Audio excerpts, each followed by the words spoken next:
Welcome, everyone, to our Access Quarterly Training. My name is Claire Courtwright. I am the Advocacy Director for Cal Voices. Presenting with me today as my co-host is Jocelyn Farrell.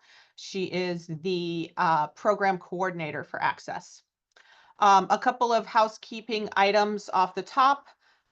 This webinar is being recorded and will be publicly posted to the Cal Voices YouTube channel, along with this slide deck and the transcript from the chat.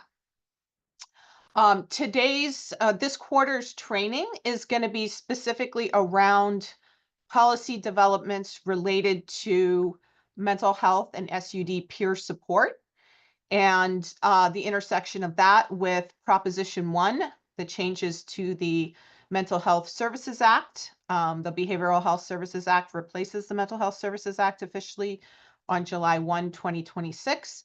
And these issues are very related because that is a source of funding for peer support.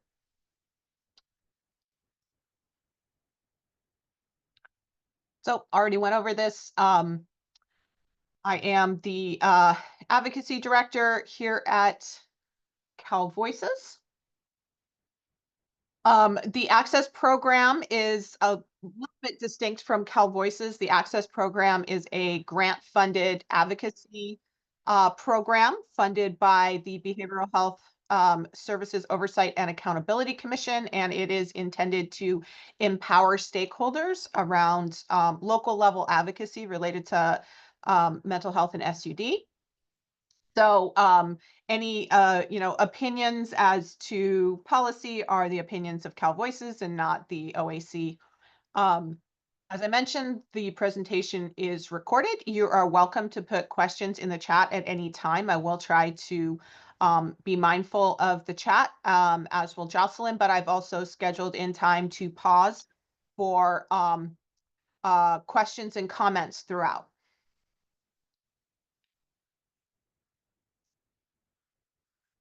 The agenda and the learning objectives for today's training is to explain the current policy issues around substance use and mental health peer support, including all of these sub-items, a lot about Medi-Cal, whether you're Medi-Cal billable or not, how these benefits are structured when they are inside Medi-Cal,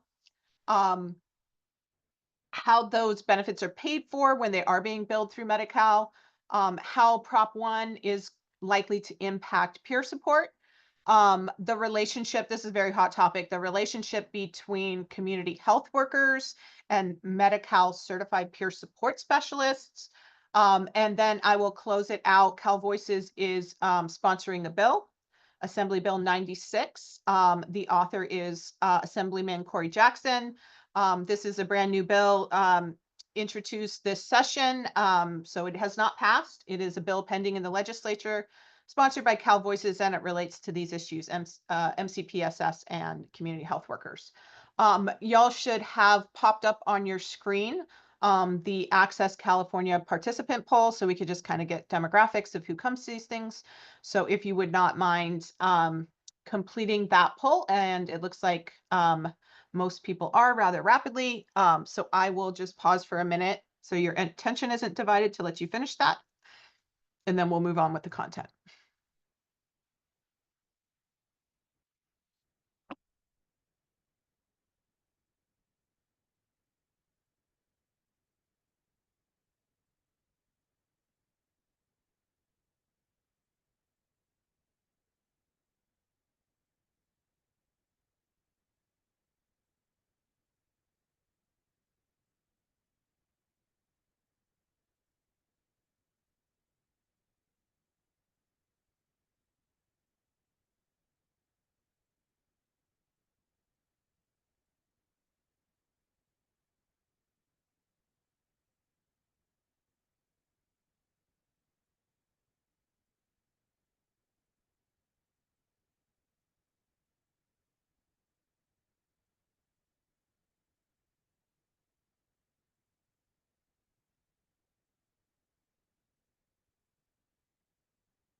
Okay. It looks like most folks are done with the poll.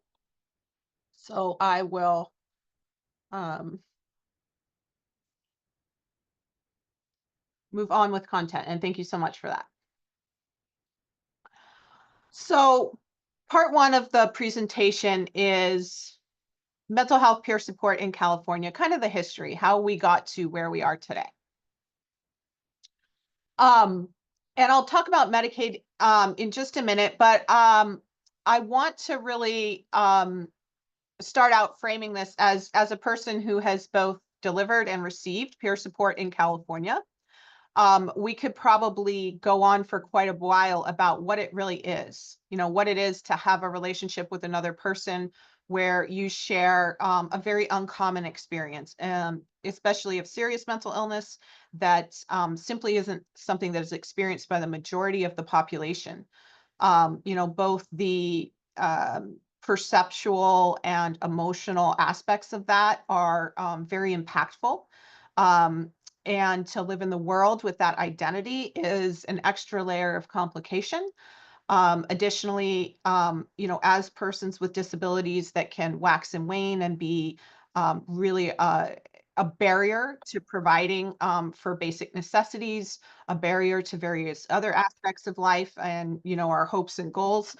Um, for anyone that has received or given peer support within that sort of full context, we understand that it's a living, breathing thing. It is to have a complicated relationship with another person and to help them to mentor them and be a support and really be an equal partner in figuring out how we're all going to be happy and well while dealing with very real, um, oftentimes sufferings and burdens.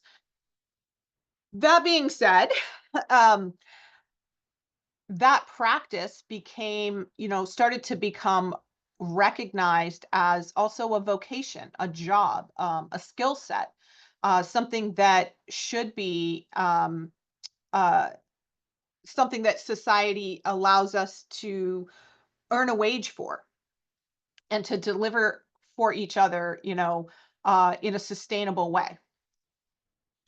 So peer support as a vocation, as a recognized job type, and as something that can be billed or covered by an insurance plan, that's been around for quite a long time.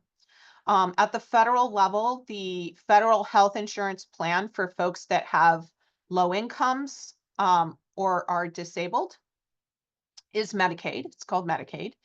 And Medicaid has recognized peer support specialists, peer workers, whatever particular phrase you want to use, that has been recognized as a vocation and a coverage that is available in Medicaid for decades. Um, but it has always been an optional Medicaid benefit. So that means a state that has a Medicaid plan, states don't have to, they get to opt in and share the cost of delivering that health insurance coverage and paying for those services. States have been able to opt in to covering peer support in their Medicaid health insurance plans, but it's only available in states that choose to cover it in their Medicaid state plans, and that's called opting in. So California was almost the last state, one of the last states to opt in to offering peer support through its Medicaid plans in California, which are called Medi-Cal. And before peer support was able to be covered as, covered in insurance under a Medi-Cal plan, it was still a job and a vocation in California, but it was paid for outside of insurance plans. So it wasn't covered by Medi-Cal, it wasn't covered by commercial insurance plans, but it was a service that was available to folks with serious mental illness and theoretically substance use disorders. And how that was paid for was really in cash, right? It was paid for in cash by the Mental Health Services Act, which is a special tax on incomes that's dedicated down to counties to provide mental health and substance use disorder services to the eligible population. Substance use without mental illness was recently added by Prop 1. So back in 2020, there was Senate Bill 803 by Senator Beal, and that piece of legislation that was signed by the governor, so it is a law, directed the state of California to opt in at the federal level to offering peer support as a insurance coverage in some of its Medi-Cal plans. So that's when peer support became covered as an insurance benefit for some of our Medi-Cal members, and also as a vocation, Medi-Cal certified peer support specialists could bill for the peer support they were delivering to a client through a health insurance plan. And this is a little bit of a review of what I just said, but the federal government allows a state to opt in to covering peer support under one or more of its Medicaid plans if the state commits to doing a couple things. The state agrees to pay half of the cost of providing that insurance coverage to the Medi-Cal insured member, right? We just say the client with mental illness or a substance use disorder.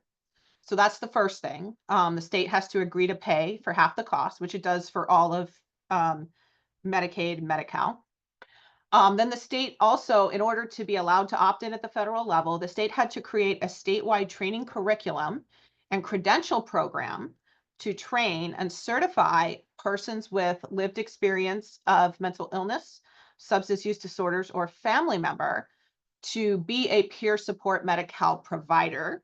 That credential is called a Medi-Cal certified peer support specialist, and that credential allows the certified peer to bill the client's health insurance for providing peer support to the client. Additionally, when you're providing peer support to an insured person through Medi-Cal, that peer support essentially has to be prescribed. It has to be recommended for the client by a clinician, right? A licensed behavioral health provider, so psychiatrists, psychologists, LCSWs. A licensed behavioral health provider has to say, yeah, the client should have access to this. And then the Medi-Cal certified peer support specialist has to actually, at some level, be supervised by a licensed behavioral health provider.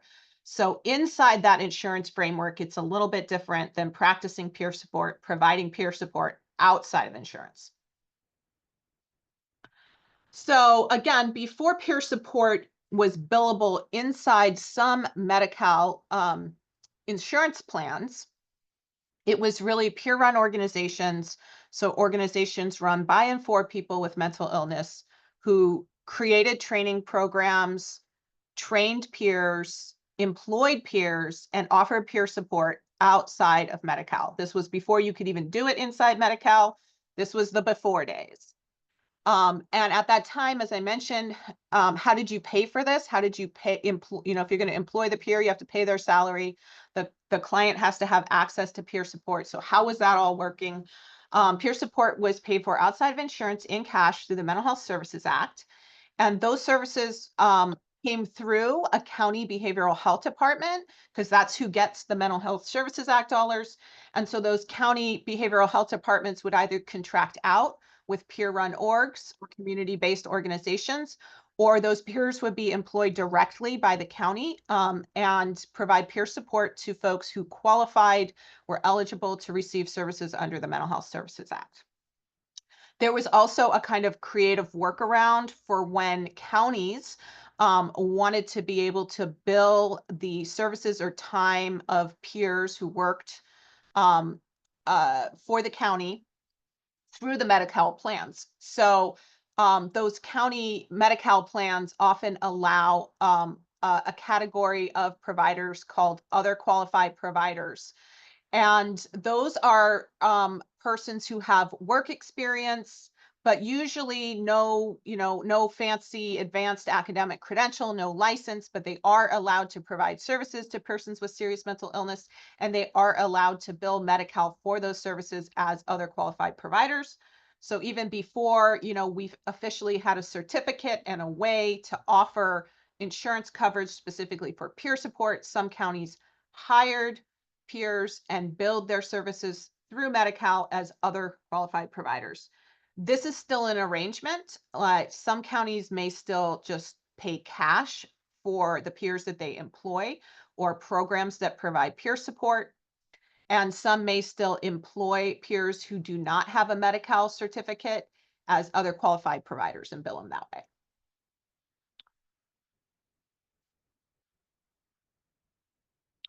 Okay, I am going to pause and pay attention to the chat.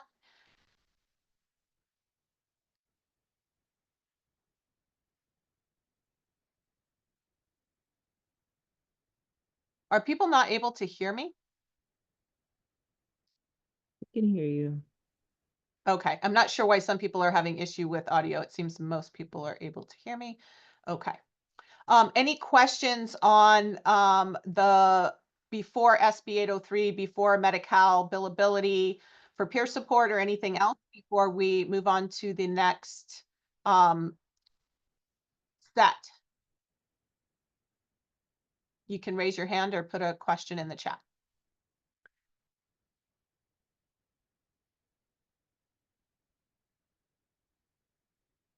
Do we have any hands, Joss? No, not that I can see. William asked in the chat, are there any conversations going on around making peer services billable to private insurance? That's really fascinating question, William. I was thinking about that too, because it is true, so far as I know, that private insurance plans that many of us have had or do have, peer support is not something that they're offering.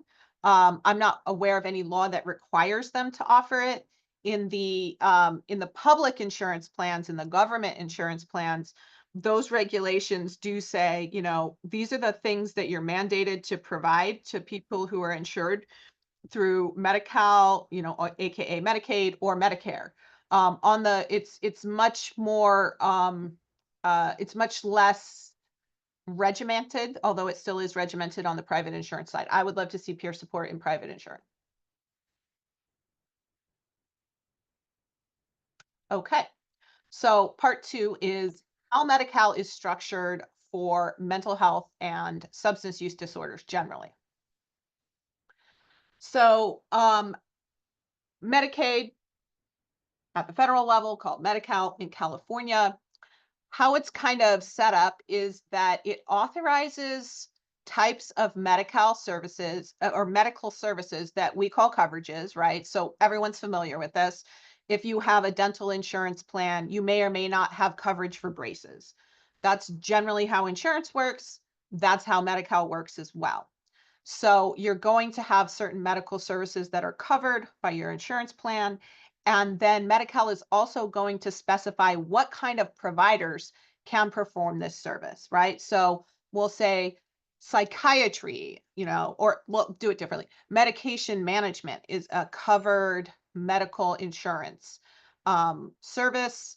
Who can provide it? A psychiatrist only, because they're the only ones who can prescribe. So that's how it's set up. You have coverages and you have providers. Medi-Cal also creates eligibility criteria for an insured Medi-Cal member to have access to certain kinds of coverages or services. And then Medi-Cal groups those people who meet eligibility criteria into special insurance plans with special coverages. So in California, persons with serious mental illness, that's the term for adults. For youth, it's serious emotional disturbance or substance use disorders are grouped into special insurance plans. So it looks like this. And again, you can think of this like a lot of us are familiar with this in a different context, which is again, like you might have Kaiser Health Insurance, and that Kaiser Health Insurance might cover your optometry. So you can go to a Kaiser eye doctor and get glasses. Or you might have Sutter Insurance, and Sutter Insurance doesn't have any optometrical coverage. You have to have a separate insurance plan. So you have vision insurance plan for your eye doctor, and you have Sutter for all the rest of your, physical health needs.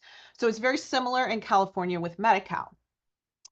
So weirdly for mental illness, it's split. If you have mild to moderate mental illness, And that's going to be also a plan that is covering your physical health care. Those are called managed care plans, sometimes called CalAIM. So if you have mild to moderate mental illness, you're eligible to be in the managed care side of the house on the left, CalAIM. And the things that your insurance will cover if you are in a managed care plan for mental illness are very sparse, right? They'll let you see, you will be covered to see a psychiatrist. You will be covered to see a psychologist. You will be covered for, ongoing care if you're on medications to make sure that that's all working out well to sort of, have that managed. Um, you will be, the health insurance plan will pay if you have to go to a psychiatric hospital. If you have a diagnosis or certain impairments that make you eligible for services for serious mental illness, serious emotional disturbance, or substance use disorders, you are on a different health insurance plan. You're in what's called specialty mental health. Your health insurance company, your health plan is your county. Each individual county, although I think some of them band together, so that is called specialty mental health. That is a specialty mental health plan. It's delivered by the county because it carves out the folks with the most impactful disorders. It covers more. So if you are on a county plan, you have access to a larger number of covered services than you do in a managed care plan. In specialty mental health, you can get all the stuff you can in managed care, so psychiatry, psychology, hospitalizations, but there are other more intensive forms of outpatient treatment that are covered by your insurance. So like partial hospitalization programs, crisis residential, stays in a crisis residential program or an MHRC, um, day rehabilitation programs. And similarly, although I don't know the details because drug Medi-Cal is not my specialty, drug Medi-Cal is also carved out away from managed care. It's dedicated to being delivered through the counties. And so this is very important to know just in general for all things mental health in California. If you have serious emotional disturbance or SMI or SUD, you're in a county specialty plan. If you have mild to moderate mental illness and your physical health care needs, if you're on Medi-Cal, are going to be delivered on the left-hand side through a managed care plan. Any questions on that before we move forward?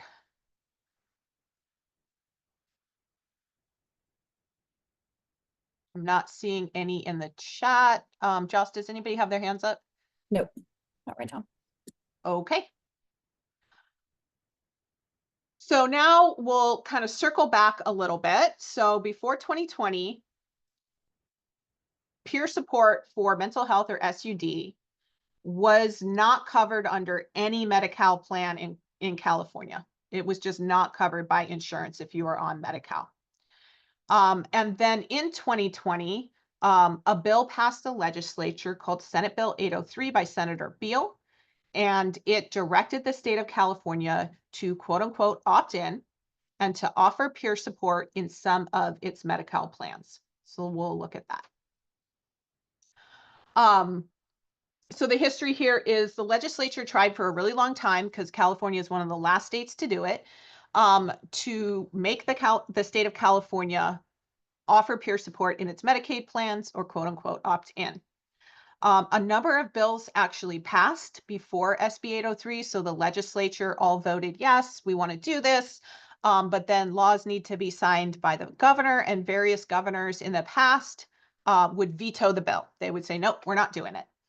And the reason for that was always, the cost to the state of offering a new covered service in their Medicaid plans, because again, the state has to pay half. Federal government pays half for Medicaid, state pays half. So they're like, this is expensive, not right now. And then finally in 2020, a bill did pass that directed California to opt into peer support in some of its Medi-Cal plans. But with significant concessions by Senator Beal and the coalition of supporters. Originally, Senator Beal and the coalition wanted peer support to be available to people with mental illness or SUD in all of the Medi-Cal plans, but that did not happen due to costs. So In order to make the bill pass and get the governor to sign it, SB 803 pared back what they were trying to do.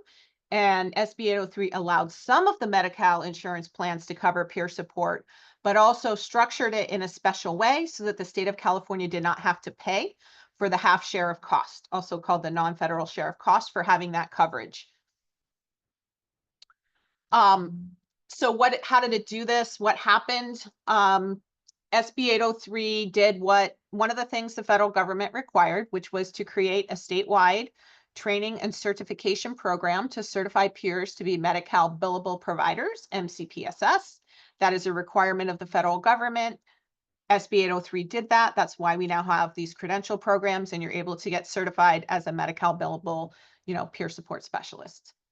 It also made peer support a pilot project under Medicaid's rules. So Medicaid will let you try something out, do an experiment, do a pilot project.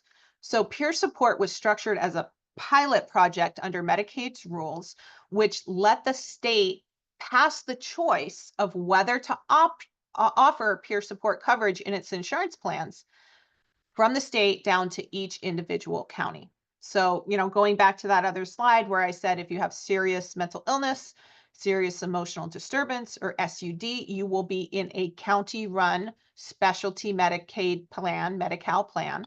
Specialty mental health or drug Medi-Cal is what they are called.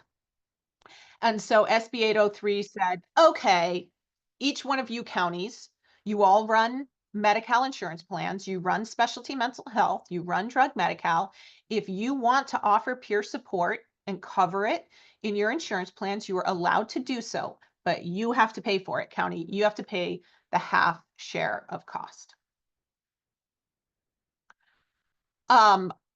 So the concession here was that because the option to allow coverage for peer support was passed down to the counties and only was allowed for a county to opt in the specialty plans, the managed care plans were excluded. So what that really means is that persons with mild to moderate mental illness who have Medi-Cal insurance coverage under a quote managed care plan do not have any insurance coverage for peer support. And our Medi-Cal certified peer support specialists who have that certification to bill Medi-Cal, they cannot bill Medi-Cal on the managed care side of the house, or CalAIM as it's called. That's just not available over there. So this is what it looks like. Mild to moderate mental illness and your physical health care are all covered in a bundle under a managed care plan called CalAIM.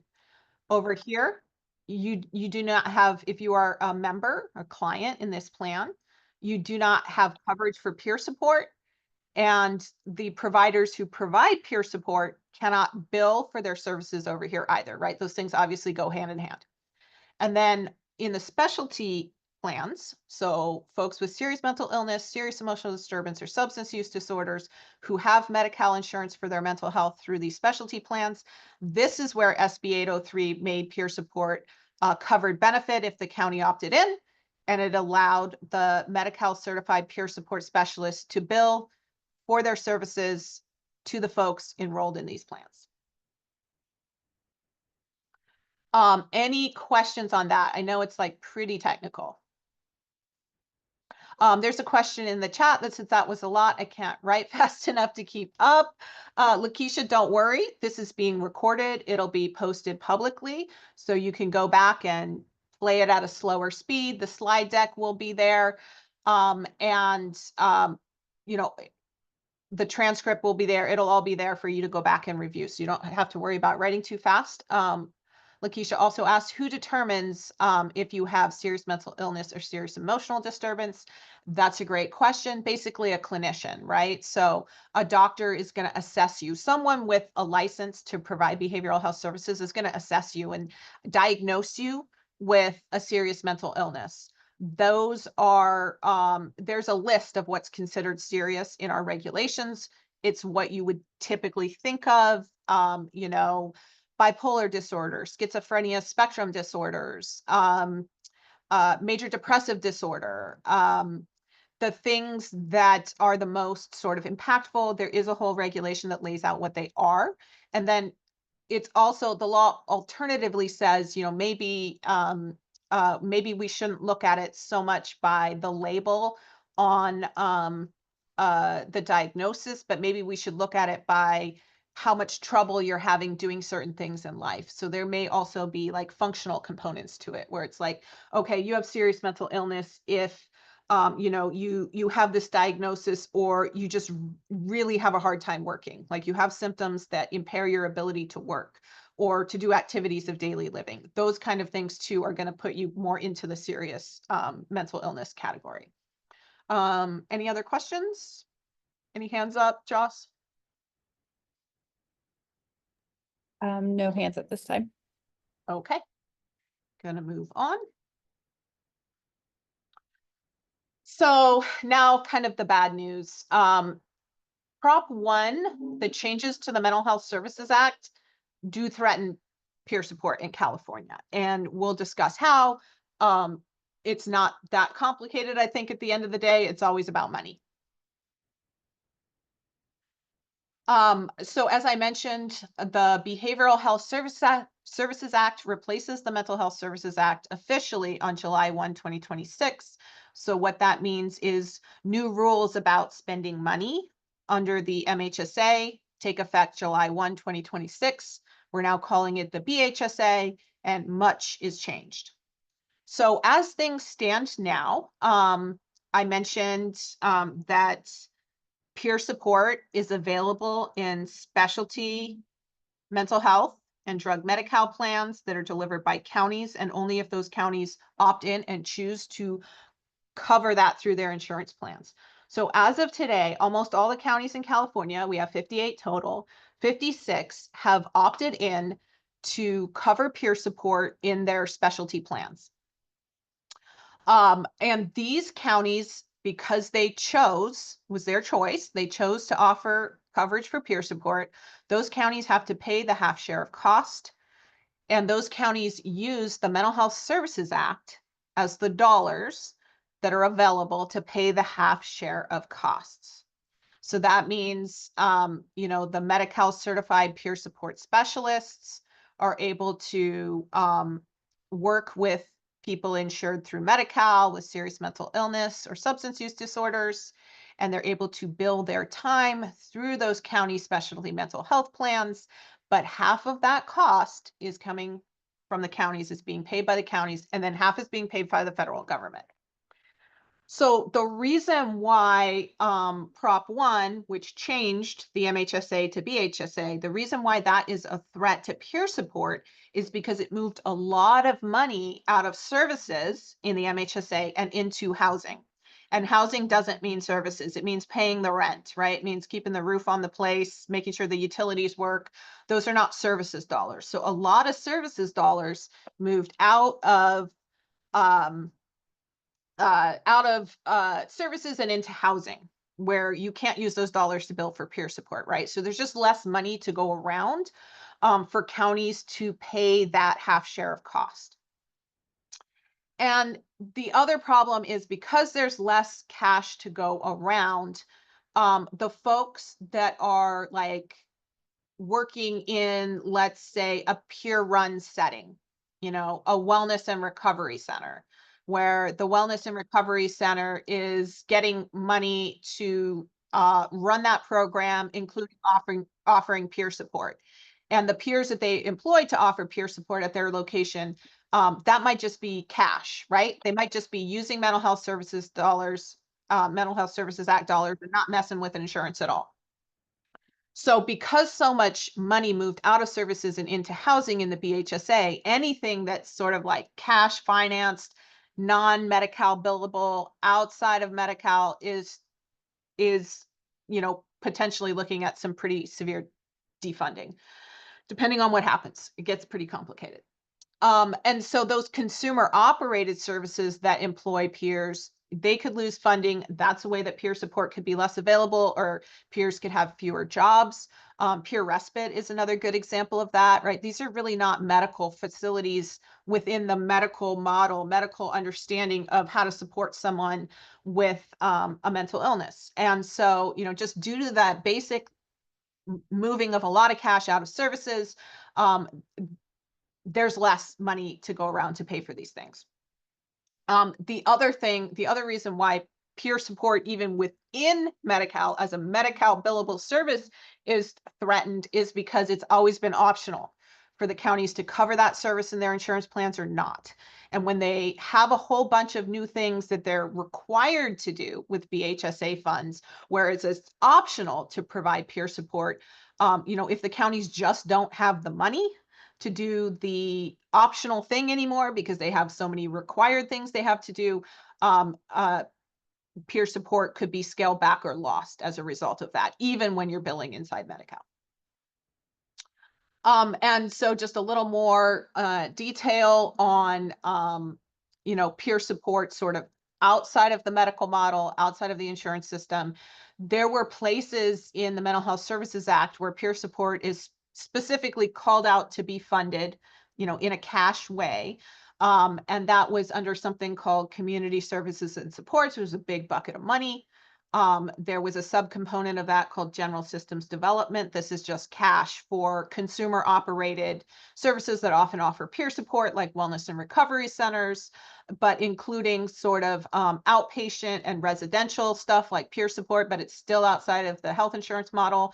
Mobile crisis teams, full service partnerships in the Mental Health Services Act mandated that folks enrolled in an FSP have access to peer support. And that has changed. Peer support was also, included in various places in prevention and early intervention. So we have peers that work at warm lines, or local suicide prevention hotlines. We had peers working in programs that the evidence base for it, the reason why we know it's worked, is defined by the community defined evidence-based practices. People working in roles that were designed to serve subpopulations, like a racial or ethnic minority, that also intersects with serious mental illness, because that's a specialty. So most of this stuff has fundamentally changed, if not been eliminated in the BHSA. That's another reason why peer support is threatened by Prop 1. So again, the potential consequences to peer support, both as a service that people with serious mental illness, I should say there too, or SUD can access, and for the peer workforce, for the people who, this is their job, is to provide peer support. It may be, may not be available, or it may be less available in those insurance plans, depending on county funding. The consumer operated peer run services may lose funding, and the peers that work there may lose out on jobs as a result of that. There's a lot there that doesn't bode well. More consequences. Again, if you are certified as a Medi-Cal certified peer support specialist, and your county specialty mental health or drug Medi-Cal plan says, you know what, we just don't have the money to be able to offer this optional insurance coverage of this service anymore. So sorry, and you have this credential, you have this work experience, you're passionate about this field. You say, okay, I have this certificate that lets me bill Medi-Cal. Where else can I work if not under a specialty mental health or drug Medi-Cal plan? And the answer is you can't, right? You can't take your MCPSS right now and serve people with mild to moderate illness and bill in the managed care plans where those folks are enrolled. Another concern is that peers are pretty consistently being made interchangeable in new laws and policies from the state with other paraprofessionals, even when those other types of paraprofessionals are intended to serve the population with mental illness and SUD. So it's like all over the place. You'll see like peers or community health workers, peers or wellness coaches. So there's a lot there as well. And also, you know, as people with mental illness, we know this. We still live in a world that is incredibly discriminatory and systemically discriminatory towards people with mental illness and substance use disorders. And employment discrimination is a real problem. There really is systemic employment discrimination. You know, this is documented in various ways in the world for people with mental illness and substance use disorders and other marginalized communities, like having you know, having a conviction, a criminal conviction on your record.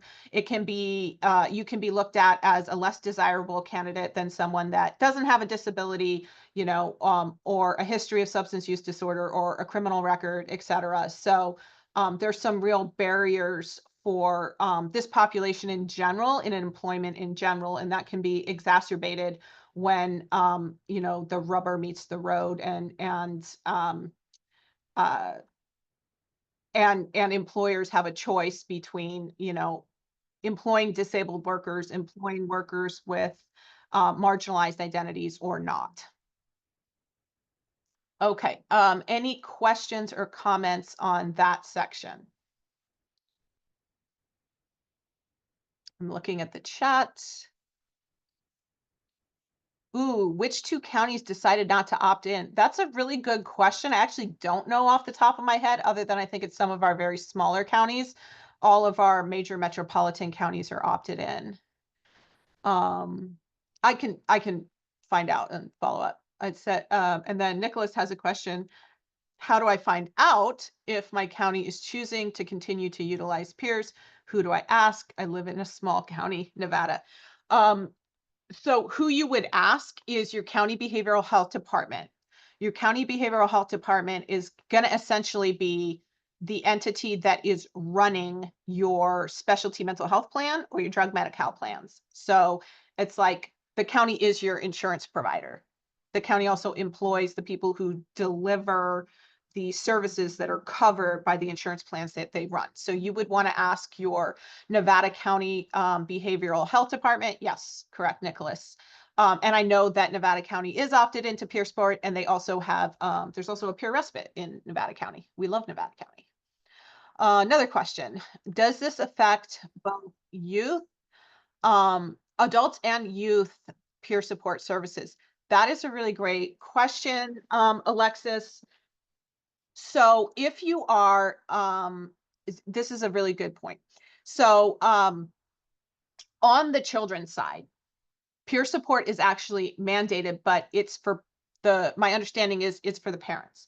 On the adult side, so if you're an adult with serious mental illness or substance use disorder, yes, you will be impacted. There's a little more, there's a tighter mandate on the children's side, but I have heard of, you know, some issues with providing peer support on the children's side and funding related to CalAIM and less the Mental Health Services Act.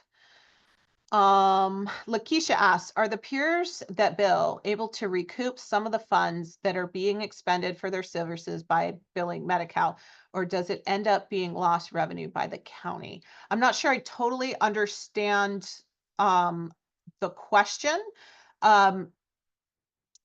Generally, how this sort of reimbursement works is, okay, like I have insurance coverage for peer support. I want to access insurance cover. I want to access peer support through my Medi-Cal insurance plan. You know, my provider says, yeah, I think peer support would be really helpful to you. Now I am hooked up with a peer support specialist who's Medi-Cal billable. That person, you know, runs therapeutic groups that I'm part of. They do one-on-one counseling with me. And that Medi-Cal certified peer support specialist gets to essentially submit a bill to the insurance company saying, pay me, we did this. And the federal government pays the health plan, which is your specialty mental health plans, and then the county pays for half of it too. So in terms of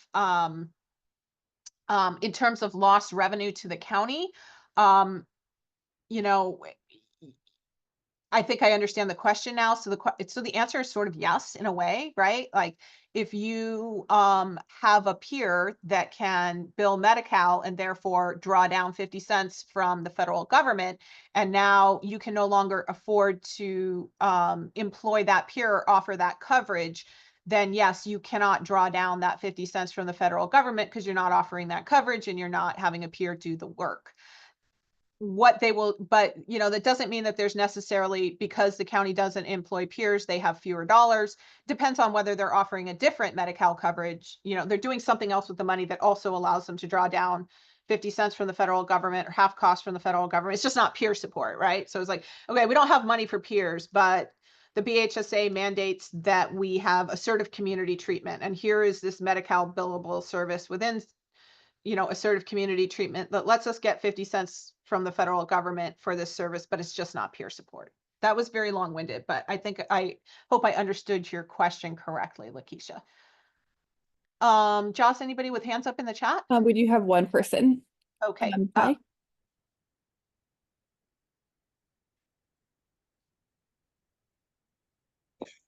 Yes, can you hear me? I can hear you. Yeah, I'm probably answer this question, but I live in a city that has their own public health department that offers mental health services. They are not offering peer support or receiving at this time, but the county, who is implementing CalAIM, does. My question is, can Medi-Cal approved peer support specialists advocate with the local public health department for Medi-Cal peer support services? That's a really great question, Makai, and it's actually kind of answered in the next and I apologize if I pronounced your name incorrectly. It's covered in the next section. So I think I understand what's happening there. When I say that peer support is not covered or available in managed care plans, the kind of nickname for managed care plans and the body of laws and rules that apply to them is CalAIM. So if someone is telling you that CalAIM doesn't cover peer support, that's accurate. It's only covered through insurance in the specialty mental health plans, and not CalAIM. But that's kind of what the next section is about too. So I hope you hear something that is good for that in this next section. Okay, thank you. You're welcome. So part 5, and this is a little bit of a throwback to my awkward rambling introduction about what is a peer and like what is peer support. So, we know it, for those who have given it and received it, as a multifaceted organic thing. It's a relationship, but it's also a skill set. When I received peer support, it was before it was Medi-Cal billable. It was not through Medi-Cal. It was financed in cash by the county behavioral health department whose jurisdiction I was in. And so what that peer support worker was able to do for me, even though I had no health insurance, was to do everything, right? So like, give me education about the mental illness that I had and what it's like from the inside and ways to manage it. But this person also gave me rides to the social services department and helped me do the forms to sign up for Medi-Cal and helped me figure out what was going wrong when I didn't get approved for Medi-Cal the way I should have been. It's a person that helped me figure out when I should work, when was I well enough to work, and what job should I do. It was a person that helped me figure out how to have where to find support and a home for my religious and spiritual beliefs. It was a person that really reflected to me hope, and a confidence that I was going to be fine. And so, for those of us who know it in that living, breathing kind of way, when you start trying to jam what all of that means, into the framework of health insurance or billability or a business practice, um, it comes out a little different than we know it to be in real life. And so I just want to say that because when you start to see, this practice systematized, turned into a training curriculum, um, made billable through little sections of time or activities, it loses some of the soul. But the real thing that we're doing has to be um, described in a way that allows these, you know financial and bureaucratic processes to pay us for it within this framework. So I just want to acknowledge that before I talk about, what the Substance Abuse and Mental Health Services Administration, which is an advisory body to the federal government, or what the state of California, or what Medicaid or Medi-Cal says peer support is. This is just how we bill it, folks. Like, we know what it is in a fuller sense. So the most simplified, version of what is peer support when described by health insurance plans or for the purposes of health insurance being billed.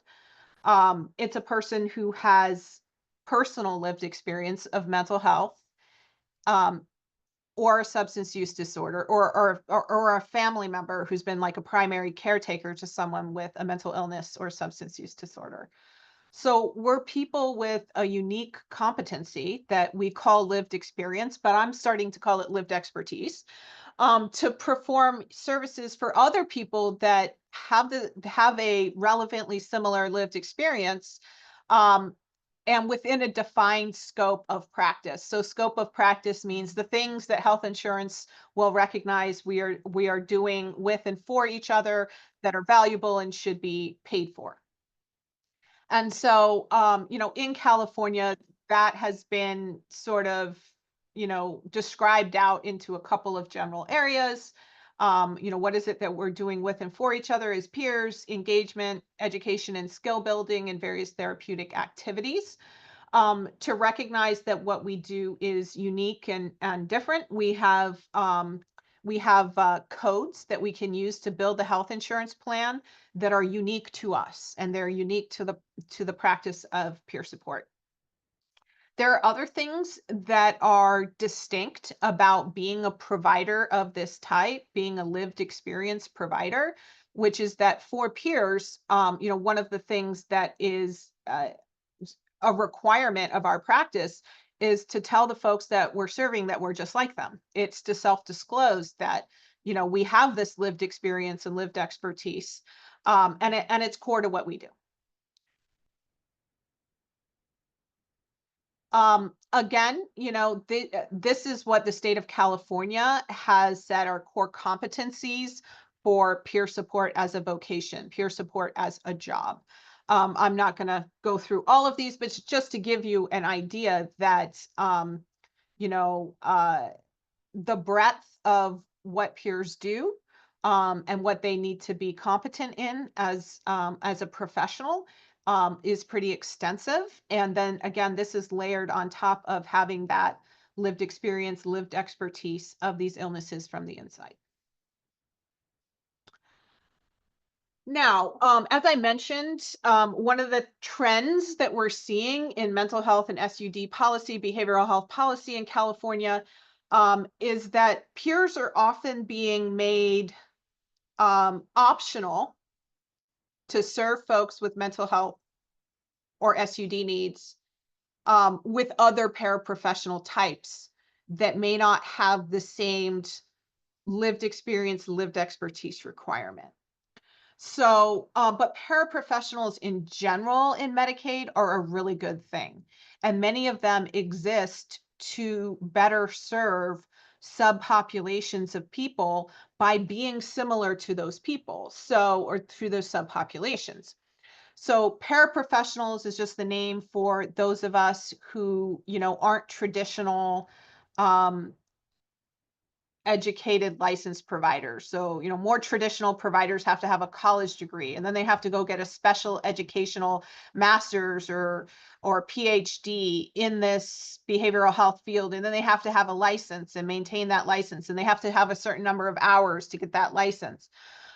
So because of the lack of providers, right, the lack of the number of people to care for everyone within the insurance systems who need care, and because of the expense of licensed providers, it's very expensive to go to 8 years of higher education and et cetera, et cetera. So licensed providers are expensive, and we're trying to be more equitable in our healthcare systems and have better outcomes for subpopulations of people. So as a result of that, health insurance is starting to recognize more and more paraprofessional types that are outside of these traditional pathways, but they are offering, things akin to lived experience or lived expertise to better serve subpopulations of people that have poor health outcomes or don't have adequate access to providers. And so, one of those paraprofessional designations is community health workers. Many people are familiar with this. I actually learned they've been around for a long time as a billable provider type in Medicaid, but there's been more of a focus on them in recent years.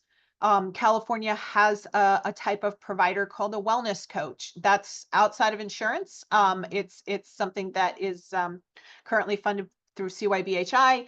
But again, the idea is somewhat similar to peers, right? Like if we match providers with the characteristics of the populations who need help better, and if we make more providers available, we'll have better health outcomes. So in general, this is a good thing. And then outside of the mental health context, we're also seeing, insurance starting to cover and allow for like midwives have been around for a long time, but doulas, traditional healers, promotoras.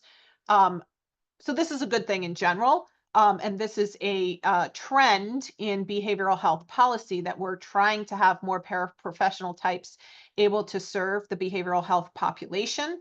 But at the same time, we're often seeing that lawmakers and policymakers don't actually understand what a peer is or what peer support is. And so they tend to just say, well, if we need providers who can serve the behavioral health population, let's just do peers or CHWs or wellness coaches, and we're like, whoa, wait a second though. These aren't exactly the same things. So I want to focus on one because I think this is where the biggest crossover is between Medi-Cal certified peer support specialists and what's called a community health worker. And this goes to Makai's question a bit about CalAIM. I'll get there. So let's just start fresh like we did for peers. Like, what is a community health worker? Again, Medicaid has certain coverages. It's just a code word for a medical service that we will provide you that's covered by insurance. So Medicaid has what will cover preventative healthcare services. And again, when it's like, okay, we'll cover some preventative healthcare services, and we're going to say what provider types can provide those preventative healthcare services. So a community health worker is a Medi-Cal billable paraprofessional type that, similar to a peer, doesn't have real educational requirements, but can go through a training program, receive a certification so that they can bill Medicaid, Medi-Cal for preventative health services. And similar to peers, CHWs will be a covered service in your state if the state opts into providing that in its Medicaid state plan. So California has done that. So for community health workers, California did what was called a state plan amendment in 2022, and it made community health workers a coverage in at least its managed care plans. And for the half share of cost, because there's always a half share of cost with federal insurance plans, the state of California is paying the half share of cost for CHWs.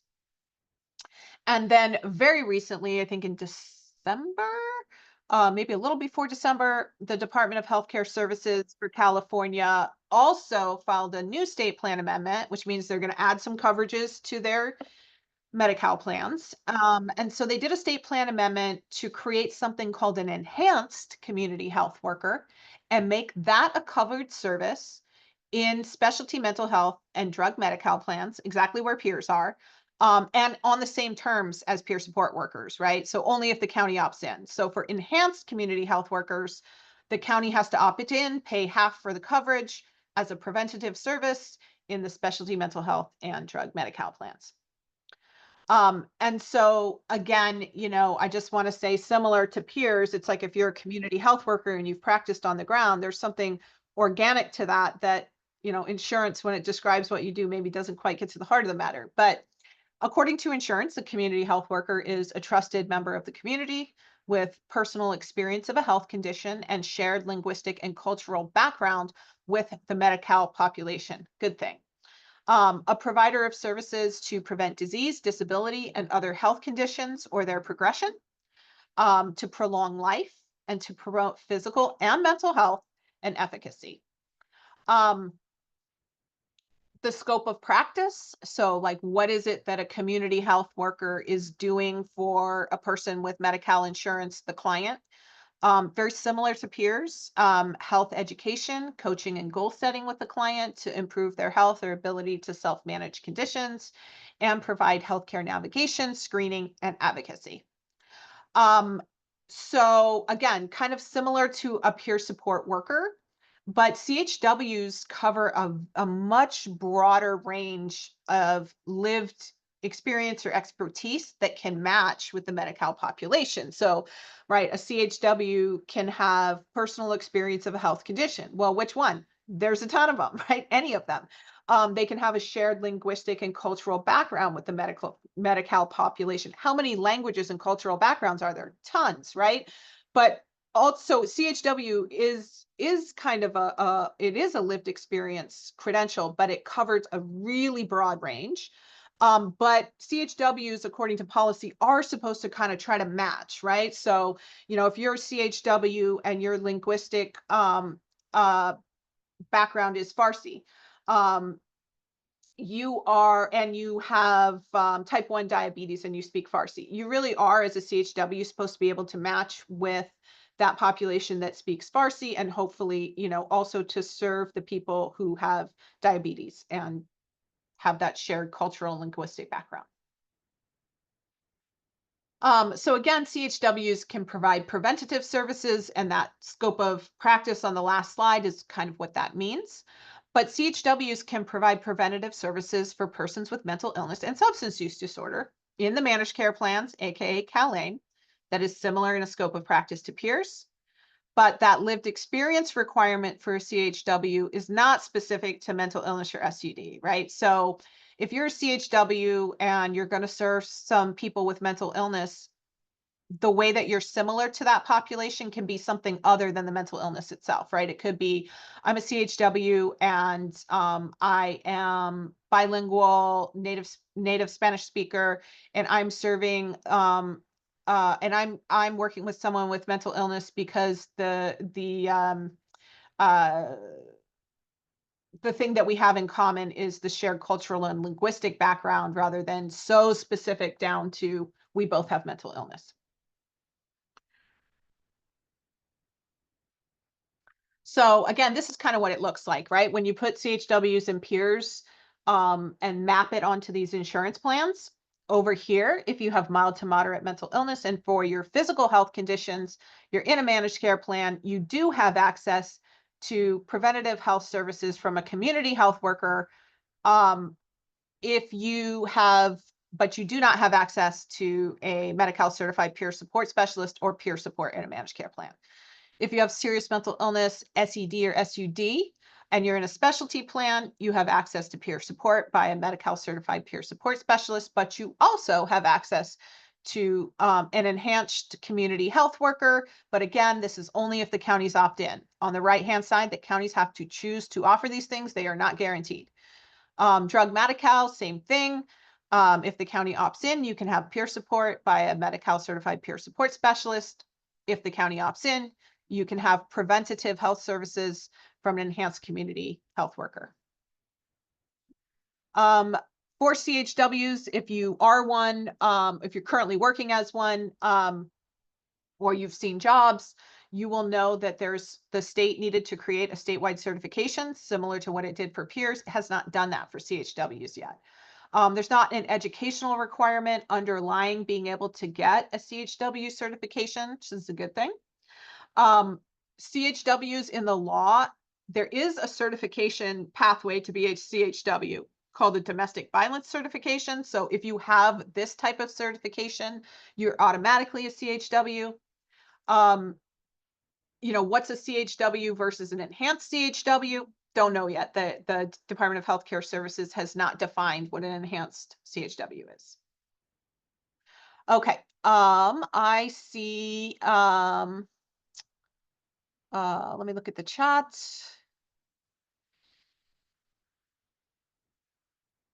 Scroll down to the bottom. CHWs do not need a bachelor's degree. CHWs do need to go through a certification process like peers. The state has not created that certification yet. It is allowing people to work as CHWs for up to 18 months without the certification being done. Also, if you have a domestic violence certificate, you are a CHW. There is a recognition there.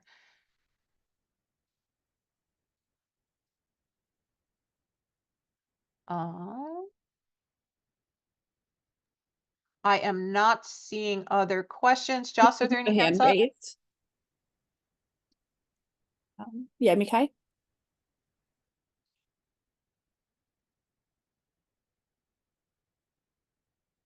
Thank you very much. It's good for me. My question is, can we advocate with our county or CEO, public health department to provide peer support? Yes, you can advocate.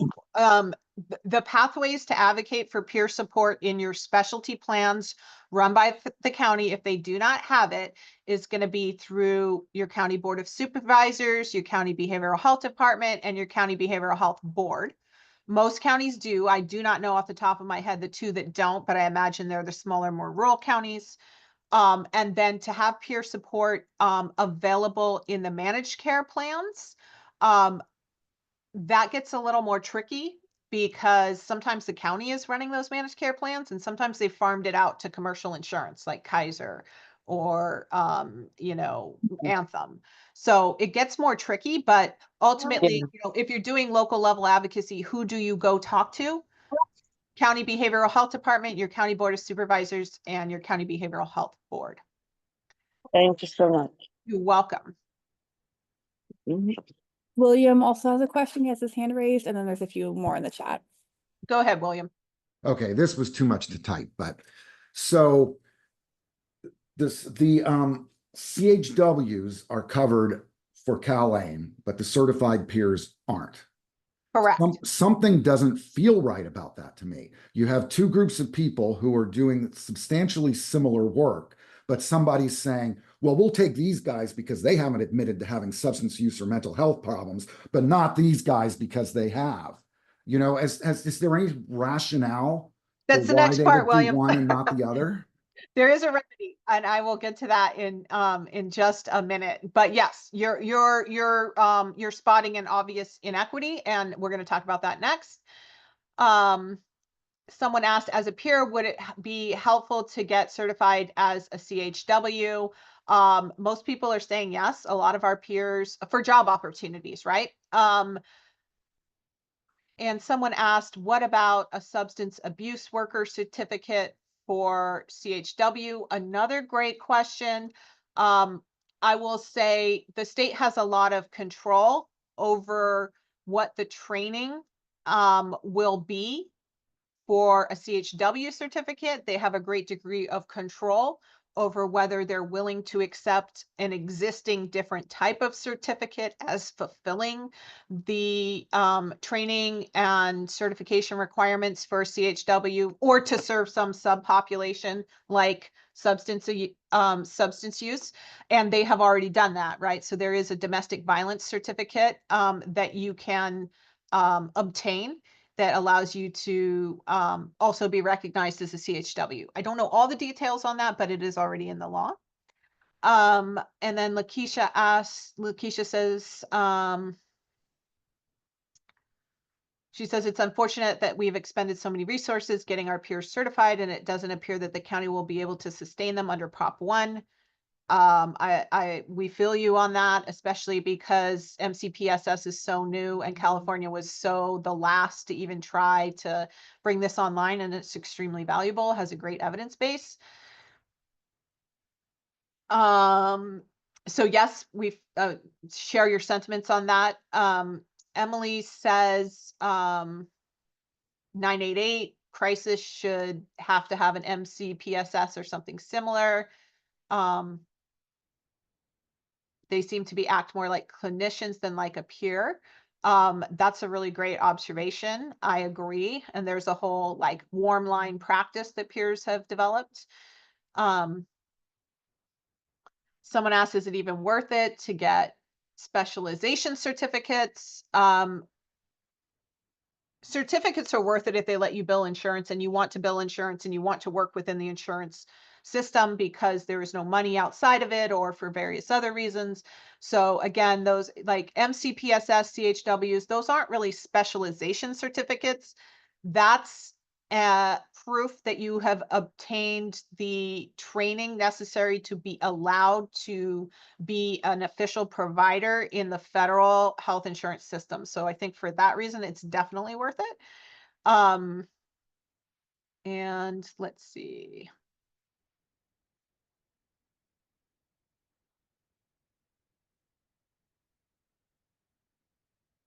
I'm not sure about where to obtain a domestic violence certification, but we can look into that and maybe answer that question when we post this video. Michael Lim has his hand raised. You want to go, Michael? Yeah, hi, it's good to see you again, Claire. Hi.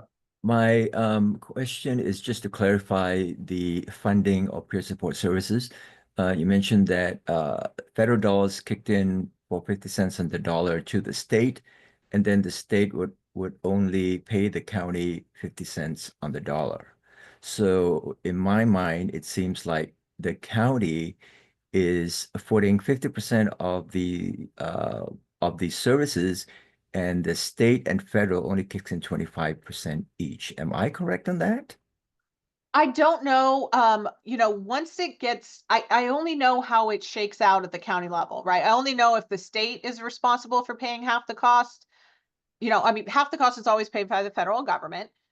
And then it's a question of whether the state or the county is officially legally responsible for paying the other 50%.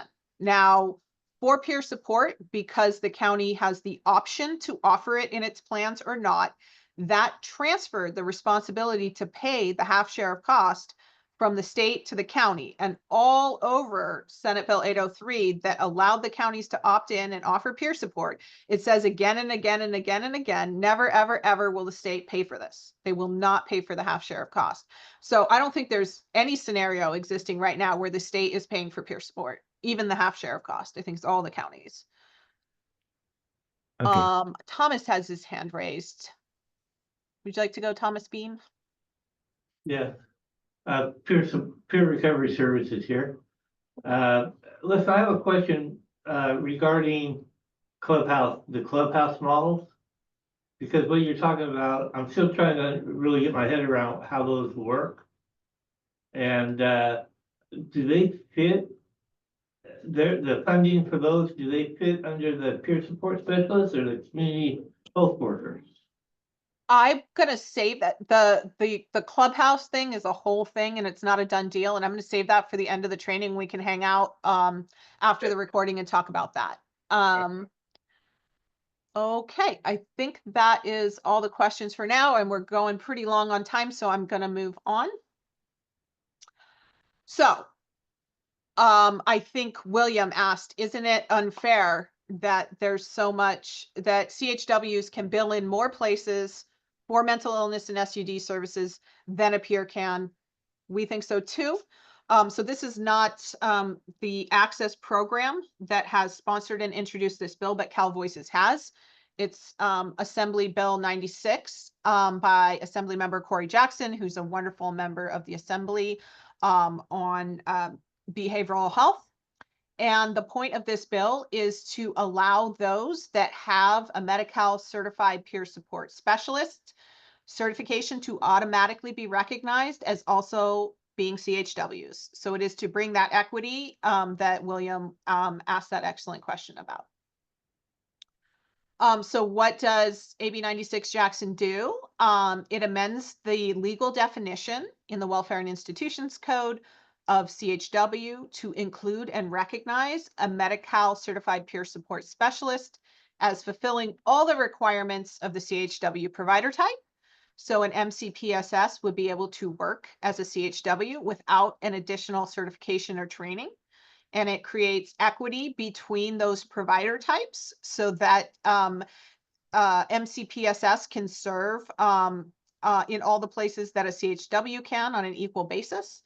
And it allows, this is also goes to Mikai's question, it would allow a Medi-Cal certified peer support specialist to provide preventative services for mental illness and SUD to persons with mild or moderate conditions who are enrolled in the managed care plan. So it's a workaround essentially to bring some equity between the paraprofessions without completely changing SB 803. So this is what it looks like, right? And this bill was recently introduced. The process for legislation goes from January usually into September. So this bill has to be looked at by various committees of the legislature to see if people are willing to do it. It has to be voted yes out of those committees to have the whole legislature be allowed to vote on it. And then it has to be signed by the governor in order for it to become law. In its current form, it may change. If you have worked in the legislative process, and I have, bills can be amended or changed because people have different objections to them or thoughts about a way to do it better.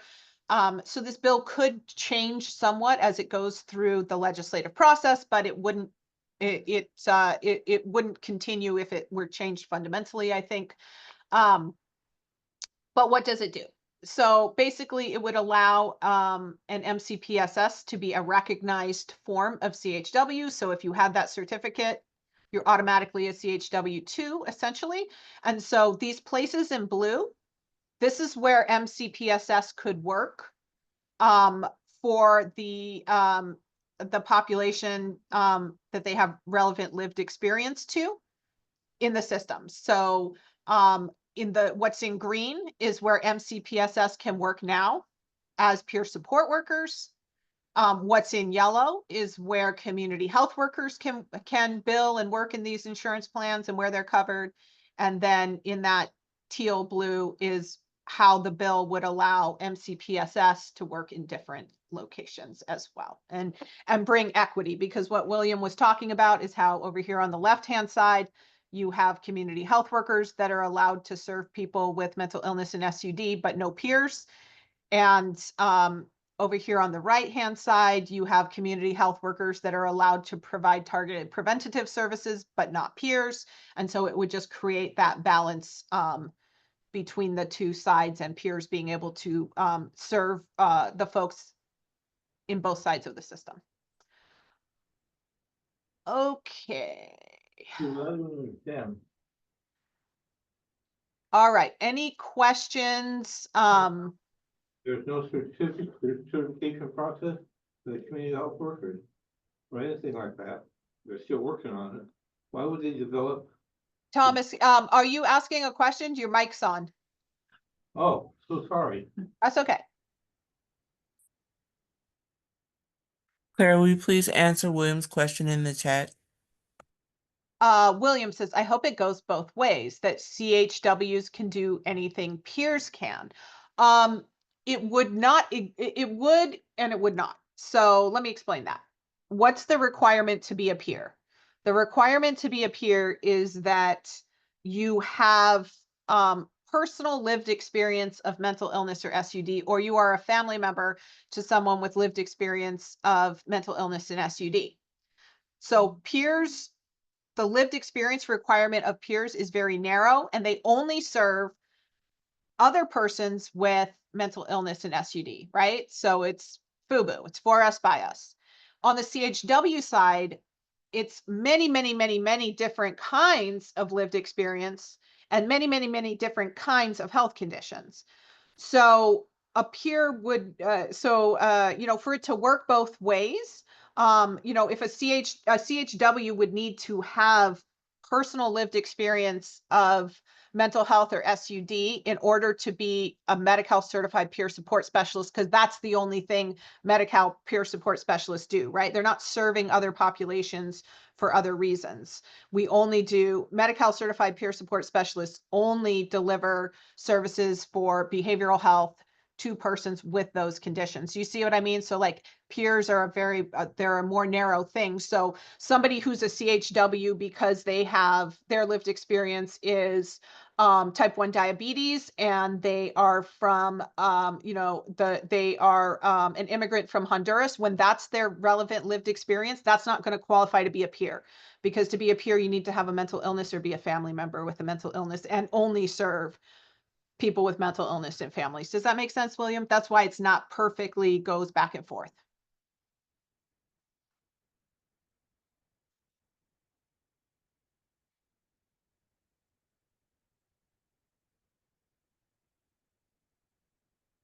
Okay, are there any hands in the chat, Joss? I don't see any, no.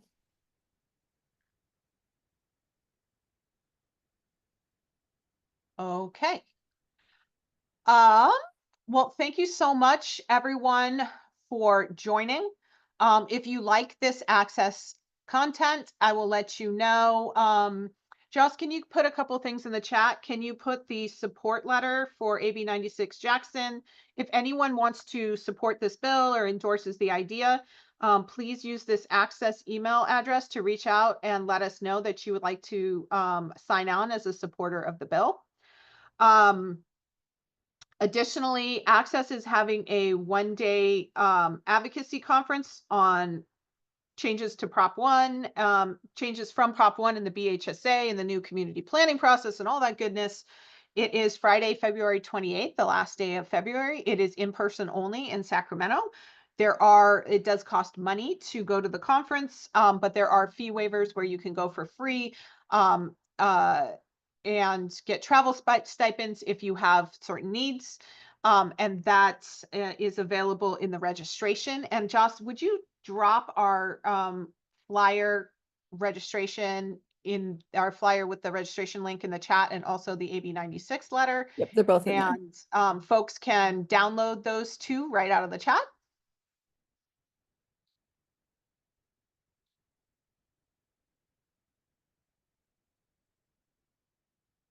Okay. Hi, Thank- I'm sorry, I'm on my phone right now, and I don't have access to chat. Can you, or will you Yes. send me the I chat? will. I'll This get chat? right to you, Makai. Joss, can we go ahead and stop recording, and then anyone who wants to ask about clubhouses or other things, we can do it as a add-on private part.